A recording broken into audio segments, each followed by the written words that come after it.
If you are married but are still texting or calling other people in secret, giving them intimate access to you emotionally, then you are committing adultery.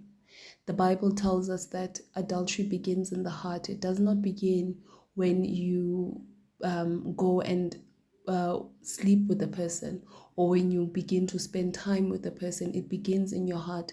Those emotions that arise when you speak to this person, that are only supposed to arise when you speak to your spouse, those are the emotions that lead you to lust after what does not belong to you, meaning within your heart already you have committed adultery. And we know that God does not look at what we do outwardly. He begins with what we do inwardly. So if your heart is now yearning for another apart from your spouse, you have already committed adultery. Do not be fooled into thinking we have not done anything.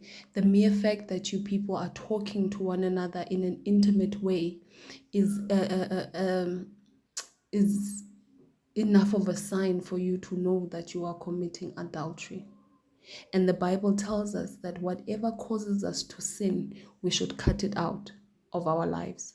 So whoever you have opened yourself up to that causes you to have lustful feelings towards them, or seek some form of emotional intimacy with them that should only be towards your spouse, cut that person out. Cut them out, because they will lead you to committing adultery physically. Remember, the Bible tells us that it tells us that sins begins with temptation. Now, if you entertain that temptation, it will then lead you to full-blown sin, and that full-blown sin leads to death. So in this instance, the temptation would be that person that you are now intimately attached to emotionally, and you entertain that attachment, that then leads you to finally sleeping with that person, and that will lead to the death of your marriage, and it will lead to the separation of your family.